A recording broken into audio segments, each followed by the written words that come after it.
Hello 101.5 FM Kumasi Edmo mama emamu nyina ha. Na yasafa kwenye so apamu nyina chawse na no pay no nsia kase ebo entumi ama. Na ya video de adwumedu ba bia na eho atechima kakra. Du ba bi na so otwe homa no twene na se ema. Oye ho hwe a enye yie. Eti we de yasafa kwenye iso na ya pagana ni wiase nyina chawo ba bia mutie Peace FM bia se anopa no nsia kase ebo no. Monsa anka yen se ne ananka ya hyehye niema ye de ebremu na ewie nsam no de adi akotiri wo mu ene se wabama ne se ohia Burkina Faso ni Mali ni Niger hwea wo mo twe wo mu free ECOWAS ho no emwa kra ECOWAS bambo mampeni na nado enum kase ne Burkina Faso, Mali, and Niger to withdraw from the ECOWAS does not augur well for the security and stability of our common region. Na Dr. Mahamadou Baumia, mampeni abedi etia wotu Frank Adiama NPP osuna nyoko no. Wadneni atre Wesley Girls Senior High School.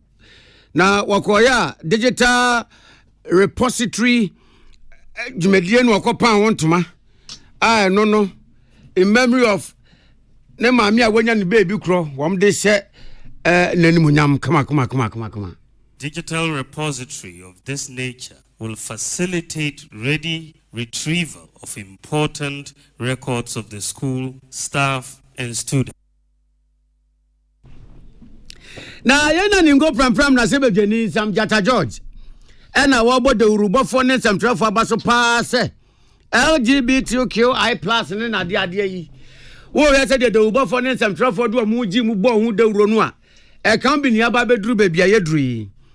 Na mampeni ekufu ado aso LGBTQI+ ne ade no aso mrase bejamfo awie wo mafam die no na fam die a ene se wode ne nsa be hyase no obeye Reverend Opini Frimpong ene ebise yi kebetumi a esinu anane wotena yi anka omampeni no ma yente asempa na sa LGBTQI+ ya mrase bejafo wo maji atum mra ya wo mde abai enne awie yi ya bebo ho nkomo papa ezem bi kan ho na yesin konwa awie ya wasira bia obabi ane ya de ma MTN or the 4G+ abeso ya sena awie yi Suzy Herbal Center say mrante no a ya kan for CB-men capsules ema mo na mo de kokoye adwuma no mo nyina mo de mo na ase afapa yo soso ama yensa kan ha ya da mo ase sa na tie Levels Herbal Limited womo ena ede Levels Natural Capsules aba Levels no ye good pa pure levels ankasa ye kan levels asaboti ase ade no pick level amani nru ho eno so sa budget cash and carry Ghana has a ye can energy drink and no be any say Blue Jeans asem ena ye can if we say start can Blue Jeans asem no minima dwumaku a wa sori abase wono ne de ye papa echa Blue Jeans so obi owa omra ye be ma no free advert say wono ne energy drink ne ye papa cha Blue Jeans ya de enim no tetete no ono an ye da so enim no Blue Jeans energy drink eno number 1 say dwumaku ya da roma ena yete afidie so a ye de Ghana ne ma hodo so nsem ebremo ye ne amoti enka wie ye me na ya okese ena ohini na Kwame Amo ensem no enie wabodwa ewo Kofi Annan International Peacekeeping Center na eho no bambo ensem ene ho adesua ena eja wo kyekere ewo ho na afi bia so a ono mobodwa eye kasa kire edefa asomdwe ene wiase nyina bambo eho na afimpinu ne aduonu nan ena wo mo ede ahyehye so Kofi Annan Peace and Security Forum Accra heya mampani na nadanko akufuado ena ode nanim nyam kota akire wakasa na ose gina no a abibrem ha sei amai biti sa Burkina Faso Mali ene Niger wo mo esi yese wo mo twe wo ho ede afri ECOWAS ho no enya de papa kra ade emu yete ye hu hihim dada ye nheda ntiye dada na amen so san aka so ma twe ho ede afri ECOWAS mu a ebema bambo no a ehihim dada no eho asan aba asem enu nti won de wojiri se oni nuanom a eye ebiru atoya man no so mpanifo no wo mo ebeko ntapam ho no ahwe kwampa ode sa asemi ebefa so The ECOWAS region is grappling with multiple sources of insecurity that include violent extremism and democratic reversal. The recent decision by the authorities in Burkina Faso, Mali, and Niger to withdraw from the ECOWAS does not augur well for the security and stability of our common region. The recent political turmoil in Senegal, for example, creates a loophole for miscreants to perpetuate insecurity in the region and deepen the migration crisis. Indeed, such developments are deflecting the attention of the community away from deeper and more meaningful regional integration and economic development that are anchored on the protocol relating to the free movement of persons, the right of residence and establishment. Together with my fellow ECOWAS counterparts, we're seeking ways to find amicable solutions to the challenge of ECOWAS integration.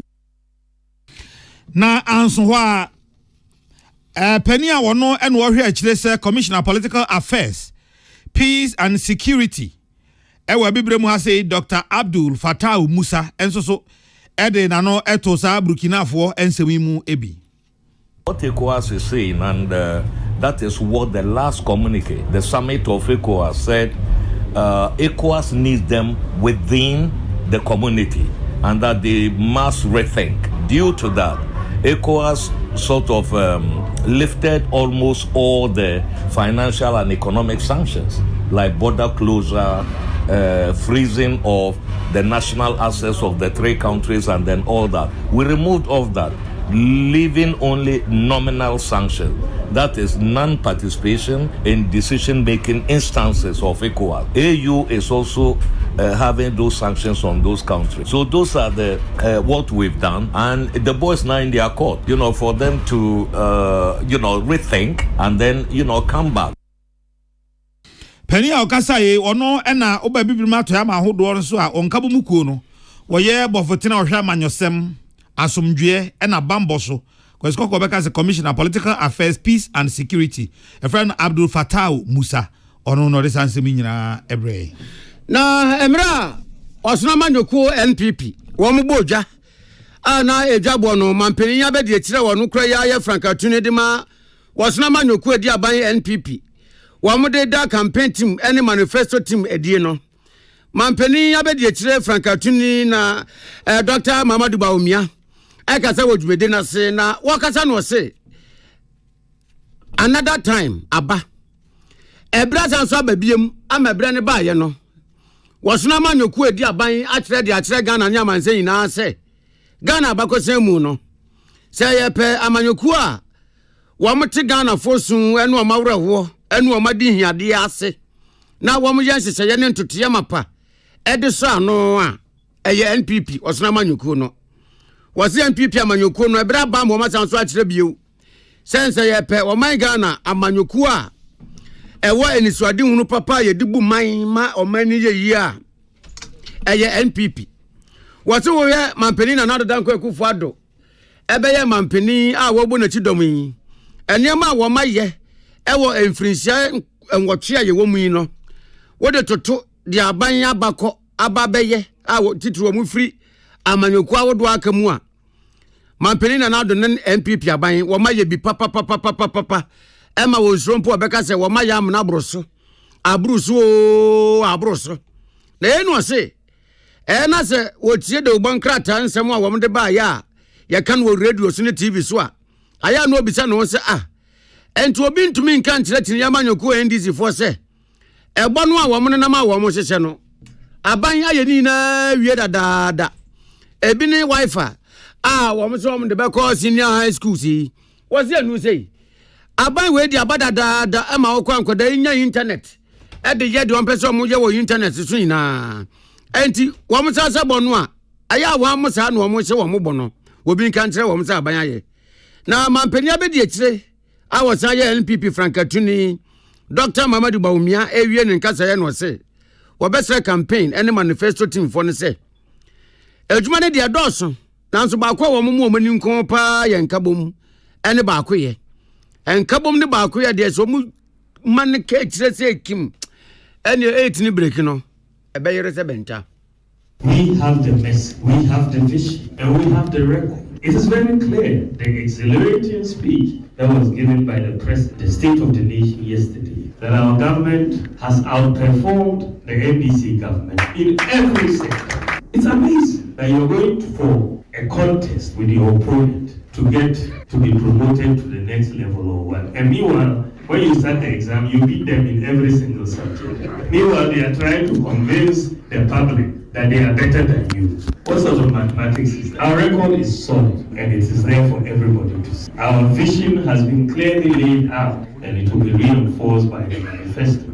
We know where we want to take the country. That they really don't know where they want to take us. They are announcing promises of things that we have already done. Do you hear that they want to do free Wi-Fi in senior high school? Can someone tell them that it has already been done? Man peniya be de tira woye NPP Frankatuni Dr. Alhaji Muhammadu Baumia ena yete ne no na ewadwumekro na se mediekro na se na onabo dankwa kubotwe ene peace news kasa ye no se ewedu obesre NPP amanyoko no wobi amfa ne hunyim na 8 ni wo mu mreki na eye possible eno ate na wosra Ghana for se Ghana for anim dada enema NPP abanye ba mambuo ma wo mutumi ye ebia ne de yetim ya wo ma ye kra enene na nsama mpani kokenkan enho asem ye hu bebia Ghana ye gina yi ekire yi wo se hwe NDC de se Ghana for ye mistake do mo koto wo so a wo mu ni amambo ni se ye bia nti Ghana for be do mo dok no kwase Body to say, ya Juma Bible. Ya ne Ghana for to the bar, your vision the bar 2017, ABC 2020. Yes, I'm about Ghana for Chebia best songs of my Nayan San and Sumo Mobile. I must have a mandate. You go so I implemented this is on the Mayan. No more power. 8 years. And I got a force there. Man, Nadia so many, some more contracts. Now, over so about the third time. I didn't have the bar for fraud. Between the Abua Ghana for. You see, after 8 years, they were kind of okay. Was there? I don't know because I watched the Basia. Me, sure, so watch it. Wake away. Now we are away. Now we are away. After 8 years in opposition, all that we have been able to talk about why Ghanaians should give the chance is 24-hour economy, which you cannot even explain. So this is the reason why Ghanaians should still remain focused on MPG. Na yatini kan yo honorable Dan Kwaku Botwe Henry akwesi menkan ne Peace FM ya man bofo yensem treni okọ jimede ya se odi amane boy bye da mampani abedi ekire Alhaji Dr. Mahmoud Baumia ya se manfo beka afi piruni aduonu baako ena ne mame efri mu na wo kire se ebra wodi omame afinhia da no ena West Girls High School 1960 year group no omo eba ne na so woman school ni nyina ba ya omo enam Old Girls Association no so eba besre ne se nadawro mawo ono Dr. Baumia na ne maame Haji Mariama Baumia so ono sa school ya Wesley Girls ya na okoye na omo pese omo si adekra 9 bia eno no eye abefo enkrato kwantempon ho adesuade ni bia no de ete ne se ayese titual library bi na so eno no eye abefo digital ya na de aye school no hunsem bia obi a waba school ho da bia ya kire no hunsem egwa homa so a eni nkrata asem so ebiom edu ko ho na se ebi ohena na kwame amo ene yeso waba school mu hada obi a ya ma no code soronko ti ubo code no a oba school mu hada oba ye de oba be ye ne terms ahodo obedi school mo nyina ne resource ni ade che se ubo hu bibia efasa akoda no ho ya eni nkrata so se be ya ebe wo ho ama wonum afebo omo sere ne se na daroma omra meboa na omo ensinyame adom omatimi asie awie ama wakwa akoso apasuo mu atwa homam de abie ano na Alhaji Dr. Mahmoud Baumia say ono de sa de na onim se oye de ahyene maame anim onyam keke nemom se ne school no so ahyere mfaso omo benya free so no na ni asopa se ade a oye senka woye no kuma bi de ahye ne maame Haji Mariama Baumia anim onyam aba mfaso ama ewiase nyina. I was very touched a few weeks after her demise to receive a delegation from the old girl that called on me to console me over the painful loss. Among the delegation were some of my mother's schoolmates, and as I have mentioned them, they are all here. of them are here, who are led by Mrs. Nancy Thompson, distinguished headmistress of this excellent and highly esteemed institution, as well as Nana Chewa II. For a school that is over 187 years old, I consider this a very significant project, and I was most delighted and willing to support it, a sum of 300,000 Ghana cedis. This has been used to capture records of the staff and students and turn them into digital content. A digital repository of this nature will facilitate ready retrieval of important records of the school, staff, and students. Na Ebra Mampeni abedi echire Alhaji Dr. Mahmoud Baumia edwei etu edwano. Osan eka che mpanifo no se. Enema bebre wo ho a aban eguso a oye. Na obekoso aye ni nyina so enkanka ne wifi yi a esese ntoaso schools no omo ensaka no. Obeye bi ama ntoaso school ni nyina so nyomo de. With the growing size of an institution like Wesley Girls Senior High School, this repository will prove to be a worthy asset, as it will help students retrieve their transcripts in record time to enable them meet tight deadlines for applications to pursue academic or other professional advancement. I can assure you that the immense benefits of having information and records digitalized will unfold with the passage of time as the school puts this project into full use. I am hopeful that in addition to academic and other records, the capacity of this repository will be expanded to hold historic documents that will continue to tell the story of the great Wegehe, a story that remains unfinished, which is so inextricably bound to the history of this nation and the history of Methodism in Ghana. Na Ebra Mampeni abedi echire dis asem we etu dwa no. Mami oda school ya no enso so ejina school no mpanifo nyina na emu eda Dr. Baumia se 1960 group no so oda wo mo ase pa se na mo so ama mo saka achede kasie yo osofo ya ntoazo na enra ena yateye se Ghana mrasebejafo ekwa asetena no ade aye na aye ni da kwan se mrasebejafo be mo na abo moto na wo betu ho na mo amayate ho asem ne bebie bekwa akɔwie no mrasebejafo aye ne sede se na fatatu wo nse firi ho ama eye LGBTQ+ ene de akeka ka ho no emra ye hwe ni mu se ebeba na abrase bema ene ne nyonko bema ntumi nyesintui woba ene ne nyonko ba ntumi engrose bi wo mu he ni wo mu he o mu dedem na eba ye no ene enkomo no akoso afite no abesinne ye na no pe ye wo ade ache bi adwumedie wo okay 101.7 FM so Alliance for Christian Advocacy Africa Executive Director Odano Reverend Dr. Kwabena Opuni Frempong Yanu ne kasa ye ena wode enase ni kabia ema Ghana mnasebejafo ebo ma basese yenyi wo mudeni wo mu yebueyi Ghana mnasebejafo yenye mudeni mu yebueyi mu yekikim mu yekiko sentine se Ghana mnasebejafo a kire se ade aye na ye ena de enye no enye emfa ne sabi aponchi ade ne be fru KLM an Africa Airways edna ko UK, US, London, emea no besu. Ena adwe fano ko saloon, mayen chine pony, mayen bonu konro, mayen ni makeup, mayen na eyelash as a one no. A decorated monkey is still a monkey. Adi enye no, what the kwan by he enye. Elinti sam na sebejafo, atumi atusa na mo no a wo msa basebo.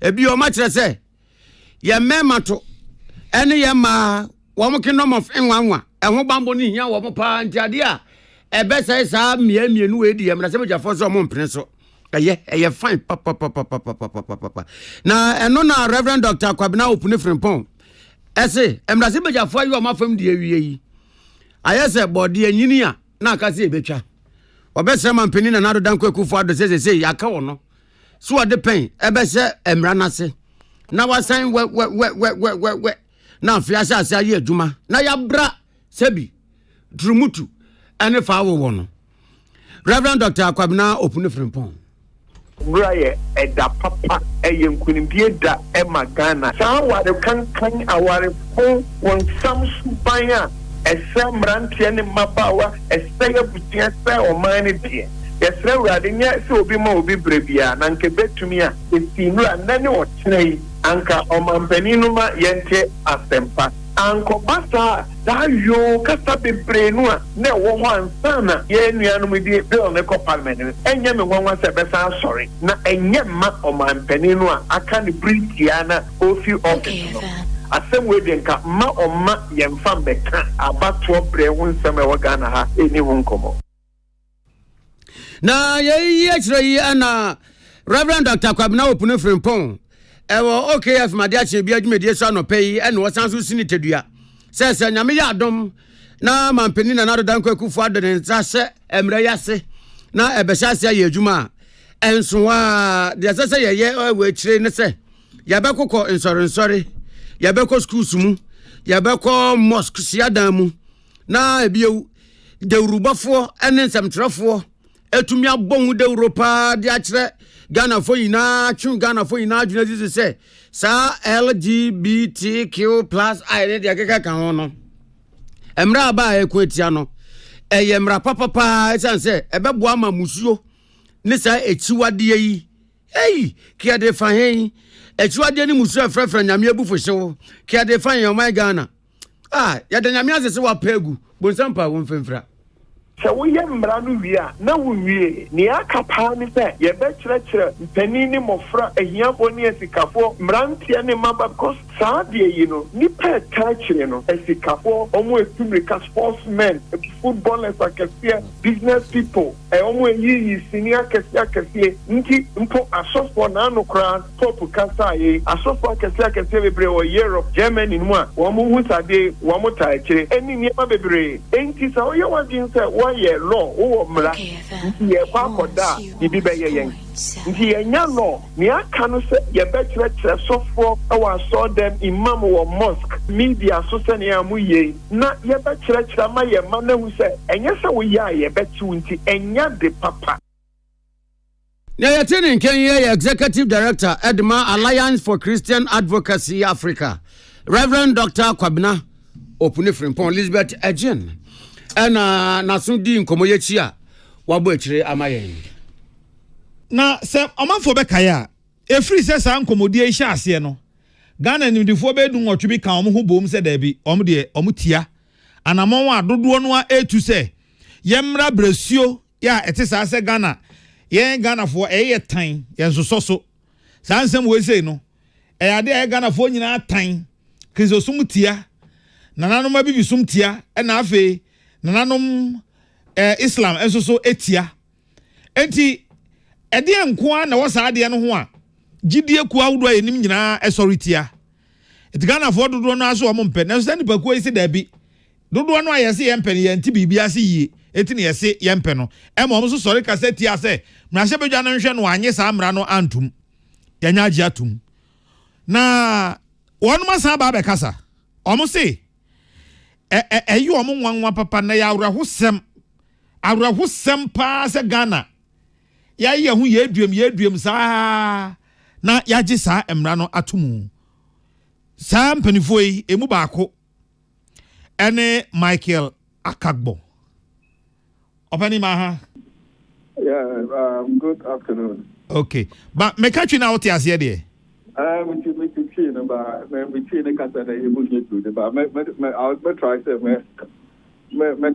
much as free as possible amount. Mate me da se pa nyame nhyiraw. Se se de nyame adom parliament agimre ya tum. Na so mo se enya mo de. Pacho me pese me hu de ntia. Sa mo kan sa, mo kan no sa. Okay, we started before we went from about Muhammad Islam and I'm to so so idea way obi atia as of Christians, Muslims obi atia party way. This I never on something I can because I think that we have contestation, we have with the clarity right there. Ade a yɛka ho asɛm nyina yɛtiatia ɛma ɔmo de ɔmo se ɔmo ne mma ɛna bɛda mɛma nso ɔmo se ɔmo de wiase ɔmo ba mɛma na ɔmo ho yɛ ɔmo akɔnɔ a ɔmo pɛ so ɔmo ne ɔmo da. But my person also was to say DDD for now big 18 now you pose opposition to the bill no. Opposition to the bill now you know it's not the condition say you say member or a member koda na body member koda.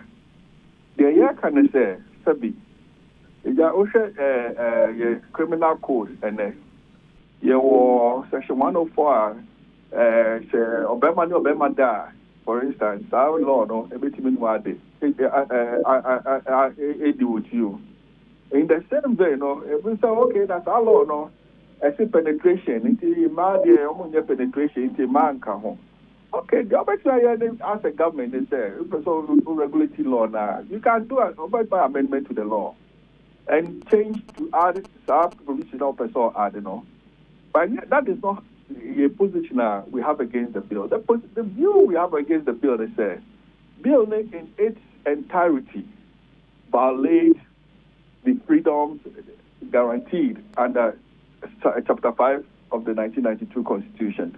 And some freedom, let's say, also you have the freedom to speak your mind, right? Hello? Yes, I'm Patomitio. So you have the freedom to speak your mind, right? Pepe. It is said, the Mraba took Kroma say, okay, journalists for Sabi, it's some women who can send who send that, who can send who prison. Doesn't violate your right to speech. Some also have does it not violate your right to speech? Not at all. The other kind, Mammy, Bisa on some you na ultimate chirasia, what you better question ya wa ubi say, I say. The other kind say, ye can't write here, ye can't an individual, and I say, ye say, any percuo, ebi a mote hono, mwaji we na tum, and I munji we tum, and all kind of more motion from individual right, and I say, collective right of Nipa. What territorial borders of Ghana? Okay, let me tell you something. No matter what the state is, right? In a democratic society, the rights are individualized. Rights in democratic societies are not collectivized. But how can there be a right within something that the larger society says is not a right? I like the word you use, the word society. There's a difference between society and state. I can choose to belong to a society. I can choose to be a Catholic. I can choose to be a Methodist. I can choose to be a Muslim. But I cannot say that I'm not a Ghanaian because I was born in Ghana. So, to say, for instance, Catholic now can't they become me a Romani. Say, oh, you're Catholic. Now, Catholic, you know, to say, okay, you sacrament, I friend confession. Oh, you're born here, Kobonica. Oh, they also no. Won kwana we Catholic no wu no wonye saa de ne ninti no Catholic ma wo kwan na tena se se ne awankasa wo pese wo ye bone a wo fa so de ko conversion at the end of the day no na say enye Roman father no ono obetia ko be heaven o kwa ko heaven e wo nyame asem enti e simple se nipa kuo no a wo timu bi no e ka kire wo say in a person, but let me come back to the issue of right. Meba. Patomba. Say what you kuo bi mu. Na yemfa ne say nipa ekuo na wuti mu no say, okay. Yen dodo no say in a peno. So long as a democratic woni mi nyina gitum say, baby adodo no say yenko no. E ho ne yeko, nya sa. Okay, but maybe so. Sometimes unyi manu wi anu obisa. But some time ago no. Now it was the way so we are journalists you are always you spoke against the government you could go criminal libel. That is criminal libel. But I'm not talking about criminal libel. I'm talking about a time when we didn't have rights as journalists to even publish in the country. Okay. So in that time when journalists were endangered species, right? It had to take people to sit up and fight for journalists to have the rights you have today. because that time no they also who be on train wadwen cause on say sa bre no ane yesi man centrofo nkasa no na nipa dodo no a e what territorial borders of a certain society a friend Ghana no. Democratic societies are different from authoritarian societies. But unim say any authoritarian society mu anamwa. Exactly, but that is the beauty of democracy because the foundation of your democracy is your right. Okay, and say more how pa ni saying. Oh yeah, how me say the bill meets the 1992 constitution. Never be. It can in so many ways. For instance, the fact said if this bill should pass as a friend saying, and somebody should say, oh, I hold out. I hold out just saying, say, just a me be I hold out, say, me gay nipe. I can be taken and put in prison for 3 years. Also, Obianwa, bill also, I can say I won't say, we know we didn't come. Now, I say, our friend me didn't come on, I make up one, I want to say, me care. I want my car, my cat, I said, I'm doing it for. Sana bill no can. The thing is, why were we the bill, Nankasa? Maybe say Sana bill no can, they okay. I understand that what bill no more. And yes, sir. I don't present you present me, but I don't want to share bill. No, what should bill no? Now I want for yourself. I mean, bill no provision bank in the bill no can say. There's a clause in the bill called duty to report. Okay. So if you read the bill, you should know that the duty to report puts an obligation on you. Not me, you, to report anybody you have or perceive to be homosexual. So that duty to report clause, no, is in the bill. No, yeah, can't even be no asem wa how. O say, parents. Mpacho me ba wo pani. O yeah, can't even be no asem wa. O say, bill no say, o bie wa no say si aka. Me mum dey asem o dey ntimi from afichire mum. Ba say o bie wa no say si aka say, e bia o ti say ya. O can sa na enti no yes for them 3 years sa na o kan ye. But that is what the bill is saying. Where? Which provision in the bill says so? Oh, have you not read the bill? No, me ebia me hu sa provision tina me bisa say which specific when you hold yourself out as gay, lesbian, transgender or whatever it is, you'll be arrested. Is that not in the bill? No, there are two different things you are talking about here. You were arrested or you'll be in prison for 3 years. You made a categorical statement that says that once you declare that you are a gay, 3 years obako. And maybe say, is that a provision in the bill? That is the provision in the bill. Which provision? Which article in the bill says so? Okay. Hold on, let me pull up the bill. Let me go over the bill. All right. And tell for penny, I mean, no, say, your friend Michael Akagbo. Or can't everyone do what you know? I want to say, Jinano, yes, say.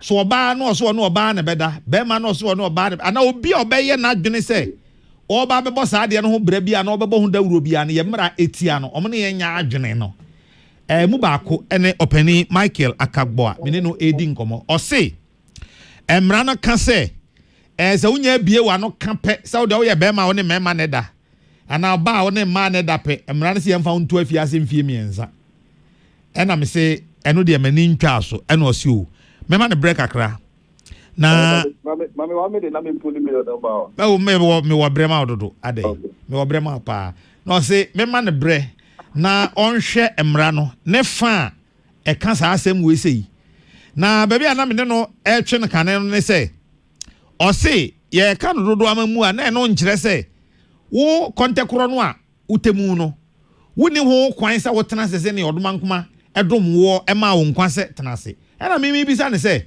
na be na nipakuo atena se amakuo ni nyina age atum se yen ye haidie ye beko bonkum na wo nko ase esan se bonkum no a edodo no se ye nko no wani nye hu nti ye ma wo kwan na wo tena nifa no e wo bonkum fo no emu enye yie saa eno na mene na didi ho nkomo a aba beduru ba bi a ye durui na obisa me se kane no na nka ye makwan mansenjrofo enkasa eno nipa ba ko mienu bi ene kasa ya ansa na ye be makwan mansenjrofo na me se eno no sabre no kra no ne ye mansenjrofo enkasa no na dodo no pe ana na dodo no mpe o na nso ye soja aban ti no woni ho akoka ene ye tete ho a ene aba bedu ba bi enti we ne de dodo no se ba bi aye kuni ena kuma bi se da bi ye mpe ne sa enti eno ho komo ne yadoi ofambaje wahu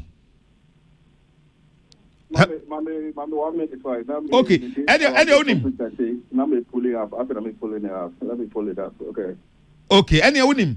Meba gyina so na production team no be ka say wacho du hu anu amama hu na fe yesa do ato ahoma no so. All right. Why? Okay. Momfa ndo achiro. Enti ya twen me wo Michael akagbo ho adaje papa. Editor nya no ho adaje. Oh, Reverend. Oh, nya no ho adaje. Na say Reverend unim say. Say fian abani. Fian abani edi. Nti asemo e da pon so pa ni. Un say interview na yese wa na we. But Matiefo who say Matiefo ntia say such story editorial team sanction them also for Kwame Amo. Na so shi heading the buffo ne tan ya wodi. Wo so mpeso ubeso mu kura. Say me pe memory through and me baby free father wenti na mo we dey to dey ni bi ma guru way empowerment because editor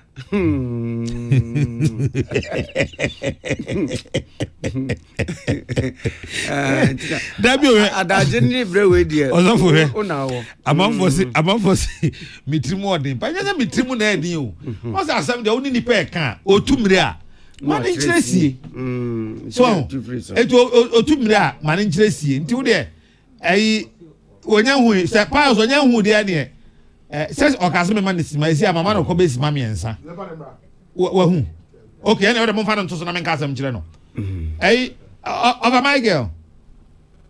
Hello my girl. Hello my girl. Hello sir. Yes.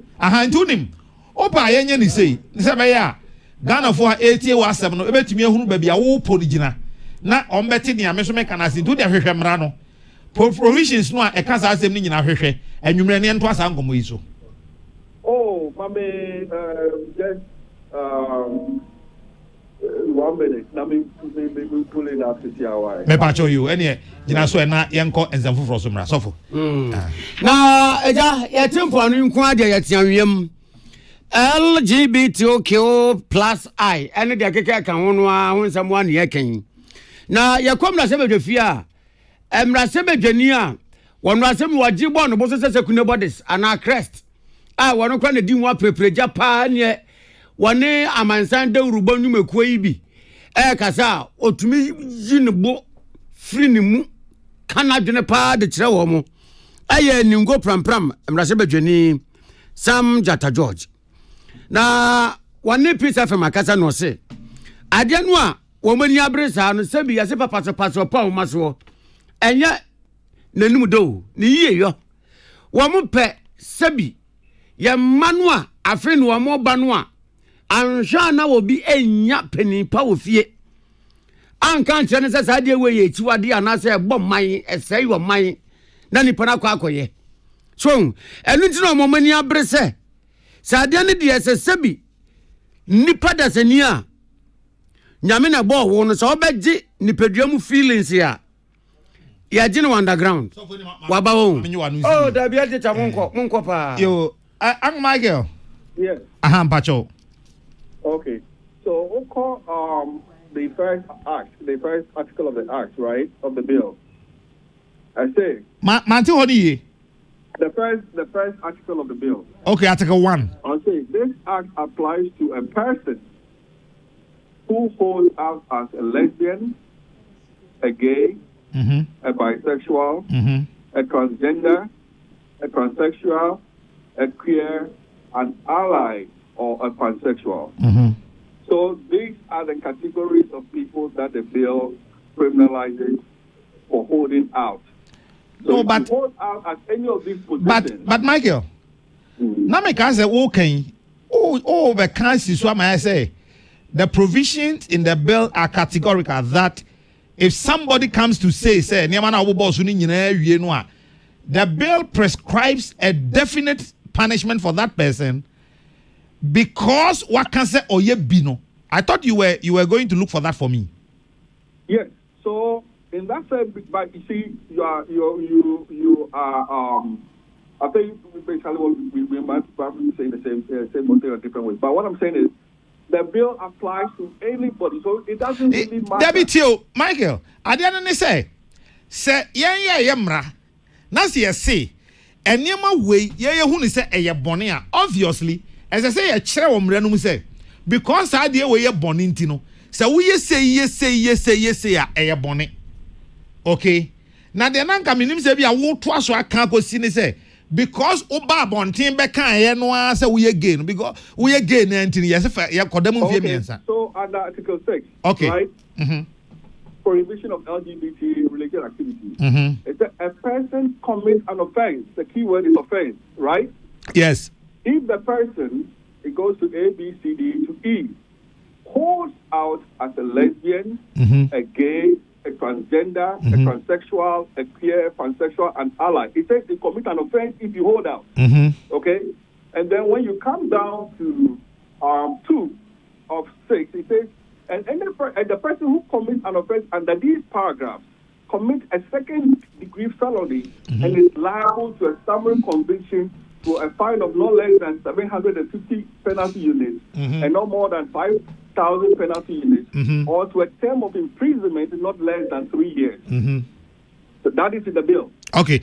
Enti Bonnie Ben was had there. Me person who Bonnie was had there no na meti as ye. What's the day? Me person who from so was a provision no say be meti was ye. Well, man, somebody said. So just saying, okay, I like people who are, even though I'm not, if I might not be gay, and I have a problem with how LGBT people are treated, and for that I advocate that they shouldn't be treated that way. And somebody like that, you consider an ally. Okay. And you can go to prison for that. Segana yemra say yetia under ordinance marriage. Okay. Bema ntimi nware mienu e ma nye yie. Right? And to say yemra de yetia sa de then it will have to refer to nipaku a ye kan kire ne say oye sa niema we a why bone. And I just but when you started, since we started this conversation, have you heard anybody make a provision or requirement for marriage? No, and you don't can make person make candy baby see asem so because only me says any customer and I say ordinance the law will even not permit you to take a second wife. And then there is no debate about that. That is the law. There is no debate about that. Yes. And then I make us say ye ni pakuo Ghana for. The majority rule, timu in democratic dispensation, minu nyina nim say a majority rule.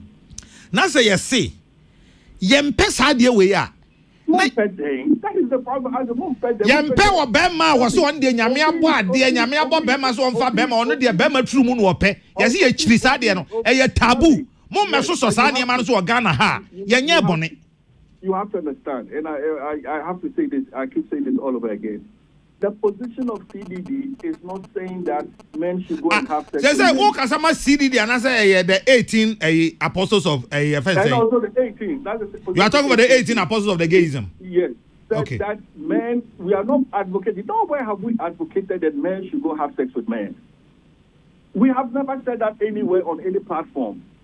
The argument we've been making is that you cannot deny people themselves, people of their rights they have in the democratic society because you don't like what they are doing. Michael, if you don't like what they are doing, over Michael, the law to outlaw that. Over Michael, say that I'm criminalizing you for, like I say, for instance, I wake up tomorrow and I said that. Let me give you a typical example.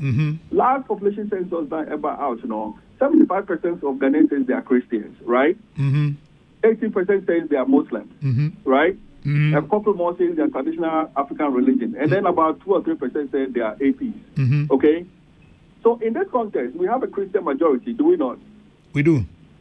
So if tomorrow, that means that if you translate that to Parliament, we have 2/3 majority of Christians in Parliament, right? So if tomorrow the Christian majority decides that they want to make Ghana a Christian state, and because they have the numbers, they will damn the consequences of the Islamic and other religions and make Ghana a Christian state because they have the right. Does that sound right? Okay, that is very tangential. Let's say, only me say yemra based on meba. You always make reference to majority. You see a majority. Now, I will not answer that question yes and no, but except say we want my preamble and a preamble. Why? Yes. Good. Only me nyina say your parliament dey over 275 yi. Ye the representative of the people, not because of Nipan faith, but the fact that the constituents Nipan was MP no be gina o manam no say ye hwe mu nyina no mo amope dibre nyina no wo Michael and I say fata say ujina ya namu ewo parliament enti konekogo jina ye. It has nothing to do with your faith, it has nothing to do with your creed, it has nothing to do with your color. You've answered my question. That is exactly what the point I was interested in. No, may I answer your question? But let me explain to you. No. Minwe de meka no enti wo densi minwe de meka no. Enti se china ya the bill e parliament a. Ye parliament na yakwa akɔhye mmara. Ye ti o se sie na se parliament trans hye mmara se sei e na ye pe a. So long as I yaji democracy atumu no. Parliament na oye arm of government na oye mmara no. Oye mmara no. President Asentia, that is the position of all of us in this country. You cannot come back and say because me prince undino sa mmara ne mmara. So what you say sir? I'm married. Okay, so let me give you a buttress to that. So the next, like the position I've made, the parliament decides they want to make Ghana a Christian state. Or say then go to a religion. It's the same point. Nobody sends you to parliament based on your culture. And when you go to parliament, parliament operates in a different system of rationality. It's not supposed to be based on how you feel personally or how you like somebody or you don't like somebody. You are supposed to operate in the interest of the state. So as a parliamentarian, I don't expect that you go and tell me, say, well, and then a lot of the proponents for the bill are citing their religion as the reason why they want this bill to pass. So you cannot make that separation and tell me that it is not a religious ideology. But right here, your line of argument, say, Ote ekuobi mua.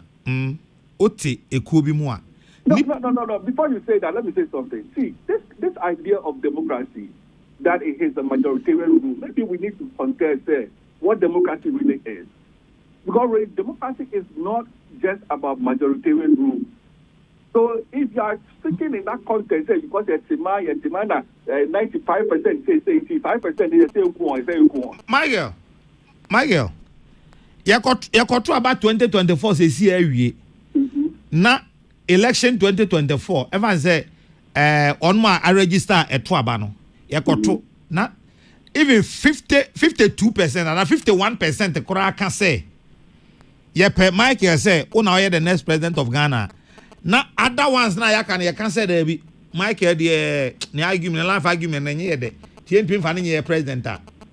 Over president and now on Oh, you become the president, but then the issue is that it doesn't mean that the other people who voted against you should not, because they didn't vote for you, not benefit from the leadership of you as a president. No, I don't know yet. I'm making the argument to me that okay, so if then it rationalizes the position that because these people didn't vote for me. But now me kase me nu nyina ate ase. Na me kase me nu me nyina ate ase a right of an individual no. It doesn't include idea the society or the context that individual finds himself or herself no criminalize it. You keep coming back to the society. That's what I feel like. No, if you want to take Ghana as a nation, let's take Ghana as a nation. What do you mean? There's a difference between society. Okay, so Michael, you komo ikra say, and you say, "Dear na mo pe, dear na mo pe no." We've asked that. Say dear na mo pe no mo enya. Build that party parliament. I bill na to me mo next line of action here. But what I wanted to add is that you see the beauty of the 1992 constitution is there. And unlike all other constitutions before 1992 is that it gives us remedies to find ways and legal pathways to pursue our actions against parliament. So the bill passing the parliament is not an end in itself. It's just the first step of the process. So yes, it has to go to the president. The president has to decide whether he's going to sign or not. But not regardless, we will take up the issue in the court. And the court will have to be the final arbitrator on this issue. Okay. Why? Okay, but that's why you say unya ho adaje. All right, Michael Akagbo, CDD Ghana, ene no atwetwe enkomo no. Sofo. Na the democracy papa ichire mu foforo. Akono I if anything akono bɔ ne nti ene de nipa cheche enema ase e de ko ba bi a na kono da ba bi awiase aba beduru no say hwe etiefo mu ntie papa na asem na o kan yi o na mo hu se asem no aye ka no enya hunam ani kunku an de o pese o kan ni say me krom me ha me sofo me krom me ha me krom ho untime mfa kraman ko ho krom mra no o mfa kraman enwura me ha me fie enti se mamfo nyina agitum se ye mfa kraman ma fie ha because ebia nananom abosom a mu gina so de chichiri krom no chiri kraman enti o de ba shi krom na se ntem fa ma na wo sofo kwa me amode wa sori se a wo de wu wi ase awo no kraman pa so ne abo a wo ne di nkomo a wani gie na apesa wotena me ha me na me nya bebi anso ankosimi dan se me ha me enti ma besimi dan de me ba betero na me betena no wo ye nipa wo nyame ma kwan se wo ti ase nkwade wo ho kwan se wo ye nkrama wo me ha me wo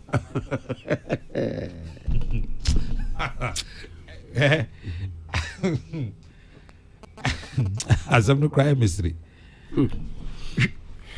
oh say nipa nipa baba bi ana yare no ko generation fellowship wa as a decrop say nipa na yemre won peso obeji atum se wa yemre kristo ni wa yemre no won peso obeji atum se wa yemre ebi ni sa de angofo yi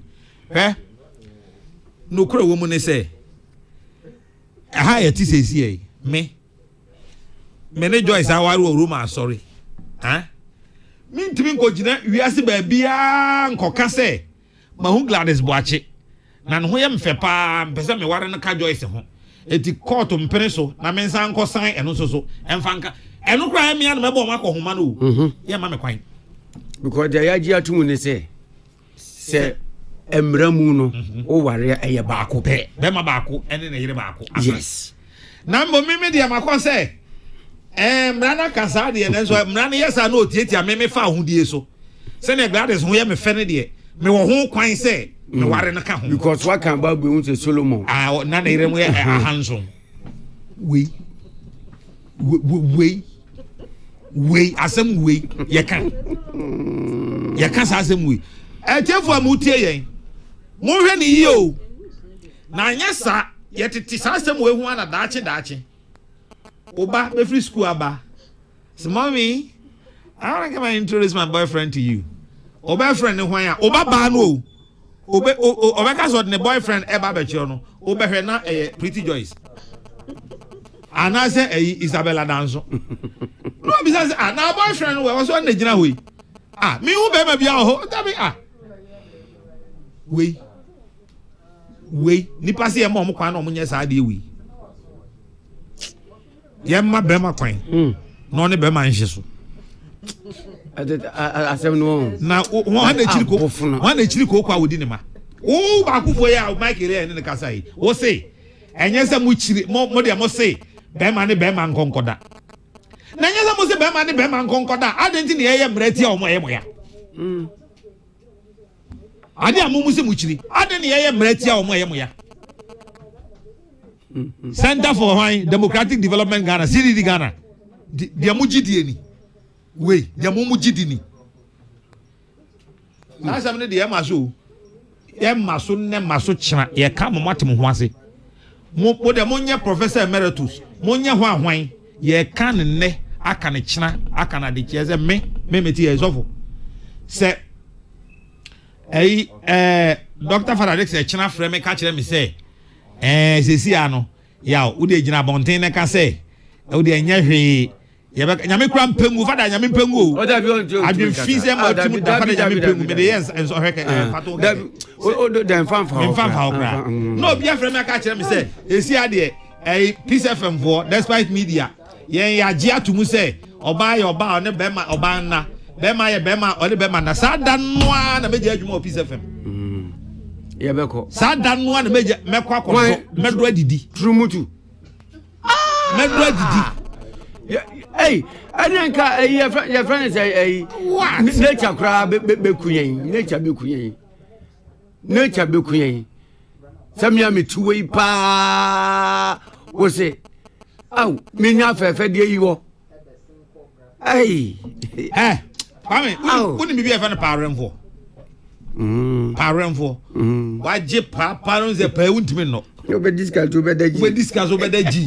Ebini. Bini Sadi we. Hey. Me can't say baby and you know the and kind sorry what I say ya. And on abo come and me don't you yaw. And you say be I say I'm so offer. Eh? Asam na ye catch them yes say. We ya wouldn't. Now back akwaje wanim. Say ade we e bomb mine. And the tan a new dear and friendly massam say. Obeso so say famra sa o man we. Musudie say nipa no. That no we yes ade no a. What to Nyankopon apam. What to Nyankopon mra. E say wo ti ase. And who say nipa no ya madam for you chum tin ton time. And friendly biom delete me number and I block me. And friendly biom. So ya madam for we oba we bema. Wo de umpo na abam ne me yere mako manyina akọ homa. And fa jai. And fam me biom jai fa. Yaba do adidi emu. Yaba ya adwuma adidi emu. Na da na no nya wiase musika ne ahonya de nyina na ohwere wonka na okodina nya mienu makobu turumutu wonkonta na mi bebi sawo. Hey! Mi ko ima no say. Na na mo right we nyina montimi be bi nko Arabs. Ana montimi fa bi nko. Editor, yakobo World Cup wo katai. Say wo mo kan. Ai. Wo mo kan so. Wo mo kwa do mo say wo mo captain's band no keke. Kata for won timi fa sa band tan is yo. Ana mo fanko. Say mo fanko. Say twene ne so baby emre nti. Say baby emre. Kata. Wo mo ye nipa te say yan wo mo so sa musuo ni de. E mamum World Cup abia say 1 month pe no. E mamum beja musuo ntu kro yi mu. E ma ala na bufu se o ma ha. Mu ba musuo nko. Na ye de dabi ye wa hey we simple so for e ade na ye kan ye tietia ye say oba wo hompem na wura Ghana ahiem the territorial borders of Ghana na wo be wura mu a ka otochom ye say empesa enti obe ya wo tra ye border no akoye ye tietia ko na kokoye enti de opa edita Togo magia tu o de sa mwadu we be ko Togo kona kokohwe na enti na Togo fo mra na nya fufu ti se Ghana mra no a ye de ya na se do ya kwakwankrofo we kra do ko ko to kable fo no ho kona do ko to mo ho ana do we be ko mozikro mbokina yes mamu ni mutu o tom asembeni show Ghana foi asema ye kan se hwe Onyankopon odi nipa gina ba bi se Yesu ka kire Peter se enko obonsam pe waso ahwe na media ma wo se ne be ya se wonso wunya ba bi gina media ma onua no enti ha me ne sofo tie awie ye ni bra brin na no nyese bia ye ne ho ofe anase ye ne anu ateche Ghana fo nyina anase ye ne yakọ school je Ghana fo nyina e adum bi keke ena ama Onyankopon adum Dr. Sekwame no odi ni nyansa bi adwuma pa se isi enya bi nye na akwanya no awurade de amaye no sa akwanya we a wa ha sesi ano awurade amfa ma ese amfa nso nsemfon so edita manfa kakra bi nso so te se Esther de na Mordecai ka tell so Esther ebia na because of problem we yi na da ye nimu nti na bia na me ye wadom akoa obepie ha be ye wo hema edita bia na me dia baaye se ebre bi beba ma enkrofobia ye nim bebi omo dwene fa sa adwene no kwa anti-clockwise so sa adwene na ye den yo o mekwa akoye se ye de ade fun bi ba ye de ade tantan bi ba ye de muso ne achiwade bi ba o mayim na nyame be yin samtrafo a ene de urubofo a wo ma no duru dwom Dr. Sekwame despite be bie station ye hia wom na sa ade fun ade tantan ne ba wo metumi akasa anything wa ma despite media Peace FM do akire radio station bia odo pa koye research wo nsuase koye no oduase koye no akwayem koye no asase ni wiem Peace FM ko akire obi anti ya de bae migire ebrani ni so fu se wi adwuma we kura na se anya adwuma Peace FM biom kura no a Nyankopon nim se ye moja dansefo Nyankopon nim se ye moja dansefo aye tifie kura no fada besan so try obese try kaka ho na if fada oyi medikwa metimi akọ no fada me kusa akọ fada wa afre na kaja fada scanner odi jam kwan na asa enti mambi nka ho obi ye yana obetimi aye wa ha obi betimi aye wa ha saa de we de enye ya asemu osofo enti okan osmafo Paul ne krata ochokoma Roma asafo na o say many nwu Christ asempa na meka no ho esan say e onyankopon tumi a e de kɔ enkwagye mu e ma woni ogidie enti yete ha no we are not ashamed of the gospel of Christ that we preach, for because it is the power unto salvation for all those that believe. Enti say what wo osofo hwe yen say Ghana for kwam na danka be say me na eri teme teo say what has a see na echina ubehu na ya kese na me ba me say efiri na kro ma mu hu mi say me nipa bium because me transi din a me hweye no ma hu say nyankopon ayem fomso because me ankasa no na nka me nya nipa so ho na nka me ofu ya na praku ana kokote ana me kokote ana se me ye achichide ana me ya confess fu akwa e defiri na kro mu hu mi say me aboa me nya nipa me crocodile me ye danchem amen na ba ma wo kwa brochira o ma ye enwa konkro ni bi eti oba besia oba na wo de nwa konkro na bonachi na o twi ni mu ase se o hu ne ho se nyame ayam fomso ana me gina ha metimi aka se me hu se me ye odum me nya nipa o ana kwa me amu betimi aka se efi ne ko no kwa me amu no amu hu no wo hu na se wadwen yo se wo ye sofo uzben pastor ya why mistake wo ye kube tifi no ko hu kwa me amu a wo ye kube ti bobo mewe mo fro na mo ngote mewe kube na sanse mo ye ka chire nipa aba enzi da asemikra na efirimitrimu enzi da editor me da wo mo ana wo mo support se ye mfa mra se mra na se na de ba ko a me o kan ye me de pa me hu se omo a wo mo mfoa de aye kan so no wo mu ni adwene ene se me tie sam Jata George Palmer bi or say they are protecting the sanctity of multiplication. Asade ni asudie ba ko anya me de ma ye wo Genesis say yenwo den no so ye sha asase so ma na ye sa de we ye be ye dan na nyame he sa nyame o ubetumi ni na ye bibia onka se obat sa wo sori tia ade a wo se yenye ni sei na wo se ubeye no the other way round ni ubefu sa no se yan sita wi asa fa na ina nanso mali fo yi se ye be si Tower of Babel nya dia akonyame wo enumpo de nkanka we afi mama ye nko baby a ye ntena he ya me ye skata ana nyame titi fom eno ba na eye me ya pa se minim se soro bomb ni ho se de yo nanka mema ni mema wo mo ye sa nanka osura to bomb dia to ba kuturum nanka blast nanka ya we de besi so ayasanka o meja sansan fon no na mo se mo ye mema enti hwan no ska Arabs ene nka mo nkoi e hwan nka mo benye ska kesi ena wanzo so akokwa no mo tun kokwa sa ka be ya kono ena me se sofo yi omo pa so mo nko Arab ho na dwuma no be ye din na nka o maka che Arab o maka se mo amobe ma iska ne de advocacy no Arab de e ho de e fe se manwa mi nyade e ho de ansa na Messi wo kra se me advocate no mo ma me ebi mo ma obi $10 million na nka ehu se mo bohye na nka ehu se mo mema mo bohye ya se na mo ka no empire ya babu ba ma pompo mo pa mo de asase no Ghana de ndi asa mo mi se Nyankopon no nkere mo asase bi anya oman bi ade ya na mo nkɔkyekyere na mo ntara ho na mo nka se ɛhɔ de mo de ya se ne aman ni bi ho mo gitum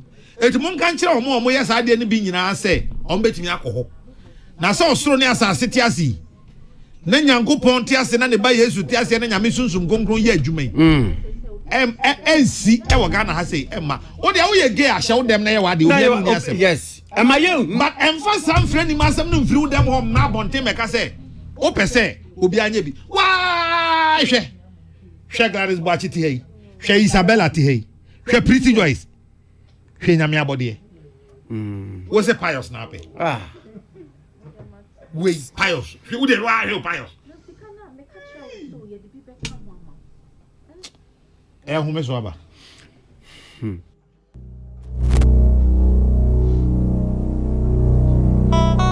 so wakoma ho hyehyew ana ebo periperi de broni kan hardburn no a ede na sese wo ye na se wo yam so atim so wo be pekina farmer Martin's liver salt akira kwan entem ahwie nsu agu glass mo ate Martin's liver salt no ba kwa no na wo de agum wo be hu se ehuru wa glass ni mu na wanom Martin's liver salt ye won orange flavor ana ba ko so ye plain wonumu a ho beto nemum edi nanu na ho nto wo a ko hu doctor Happy Delight Fruit Juice. Swachilala, chichi soso.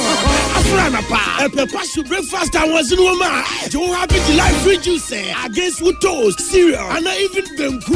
And you mean a bread and fifi. What's the fridge man? Happy Delight Fruit Juice. One of one. And you be here. Have a nice relax away. So I know when you're. Let's say what the chamber. Happy Delight Fruit Juice. I found a baby I bring you all day long on fruit juice. I'm Happy Delight. One different flavor. Different size. You number 1 liter. Number from 150 and 250 ml. A healthy life shows on your supermarket. Happy Life Fruit Juice. Loaded with taste. Tune it in. Turn it up. Peace FM. And rip off the knob. Wait here. A fencing. Champion was Nana. We de Washington. Cristiano Ronaldo.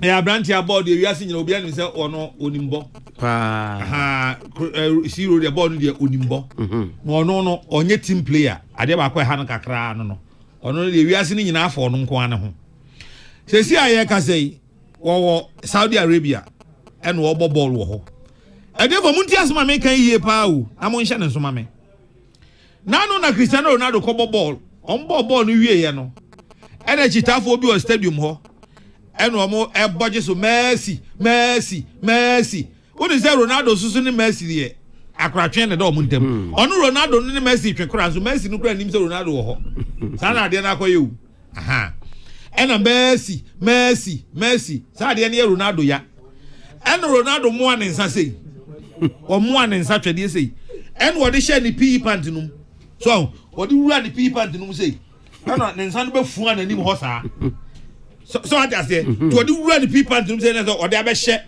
baby and the beman dancer so na why you kutu sa Arab for one say o mo ho no sadia na ye haram e chiwade e no keke no that one case o go for obi to one nsa na one mo de atwe ne support mu aye say no just me be mu am see that be o mo ho no o mo chi say see aye ka say Saudi Arabian Football Federation Oma bani Cristiano Ronaldo match baako says how much no otimi mobi Oma say bonaka 30,000 Saudi riyals that is all they call America for dollar no more $6,300 say on pia says kano ono an nsa keke no a de ko she ni bioto mu yes sa no aha eno keke nti wo ye be ma na akọ ka je Saudi Arabia for say sebi odi omo ye no e friend ma asem na wi a no wasa sim pam no akọ omo airport Sheikh Mansour airport na wafa ebia Emirates ana you know afa no fine obi anya ohwe e betumi kra chata wo pe kra e betumi chata e yama o mo san go for am so mo ya advocate nyina Ghana e betumi assess kra chata flight amam e betumi chata Emirates te mo mfanko Dubai na mo nko ya advocate mo kon so am video ni ehu se ye na ejina bonten a ye ka se e fe say Saudi for mo makwan e ma ne mana na mo video fan se ne ye share because you are a human rights activist come back to mo do nana ya okese mene ohine nana kwame amo ye de mo si na editor say traffic traffic bi pa e wo aboso kan obeche bi lamte runabout wo jajajade ko graphic road no kan ko kama abwa peso pa matentan kra krofo dimu amom hu fifre nya deketwa to de ye besre na ja police for mo ya de papa na nse mampeni kra abomabaso say ye say my decoration we ni mo fine na sana police headquarters ni mo betuma ye fese oh yeah kwame edro nyumra pa no mo solite yi a otumi se waduru baby otumi se waduru baby on say we dan pare abe we no na de obeba so ye kakra to aso na o man na ekọ nanimu anu no ekọ say me ne kwa me amoti awie aye say ye makwa man ko fu ndi omuti emma be man ko kase onu be ma trum na na kono ana ye nka so oba so onu de ne nsa ode ko wo de yo ye bon pa se be ma be sa no pompo be bom trum baako na pompo unim pompo na fe ne same no mo same pompo pompo bone enu mom na nka be bom trum sanka ye ti ha yi aka ye ni sei no na nka china china obi so ba no so abesi bi ato aso kakra sabo se no man no ko enti wo ko na kitwa bi no ayede ama no wo ye ni yia na ekoso so good friday roman for on pai bi aye boy say asori ba to ha say ena ka bishop ye say ya ka asori na tumpon ka father ye say ya ka asori na tumpon obetimi a kire de so obi a ye ma na we ono ankasa ne de so ye de o kanka hoda edi wo so kona kitwa bi a o meme kona me woni say ene me kama Ghana ni wiase nyina te say eye achiwade onyankopon chiri abosomsom chiri say be ma wo beka say o kofa be ma drum yachi anya tan yachi ya so krom ha no ban so de ne sa ko se na ye wakono a firi Ghana ne ko uduru boda no so akoye akoye wo uwia no awro ho wo adware no asan so aba ai chewa o peso kra uwia se o peso ye ne dad tra ho e ma ha na de ba ha nko ade ya say no yan so untimi me yesa ade no ade kan say okay anya ne ma na ya izantofo ye hu neutral na bi ni we yu ya bi we nka ho tempa musika we neutral ene zanka me kotra fuo man ka medidi efra no pa ngosi se nyunu nyo de ka benya aduane adi we de anya neutral sem ade no ane se ade na tan e bon yechi na ade ba ko benya mo nwanwa se kristosum tia abosum fie fa we fa ade we nko dabi obetumi de we akwa abosum mo che be hwu mo kra akwa dada kra abosum tia islam tia christian sum tia mo de mo se mo nim nya sa che nyankopon kra ansam funi se hu se na last bi Jimmy Fobi sa hanzo so on crocodile na be wedding na afi woni crocodile ye wedding afi na mo de power ya chetre na no na ma de na o kisi no o ja na o kisi no o beti that time ko my sports for them ra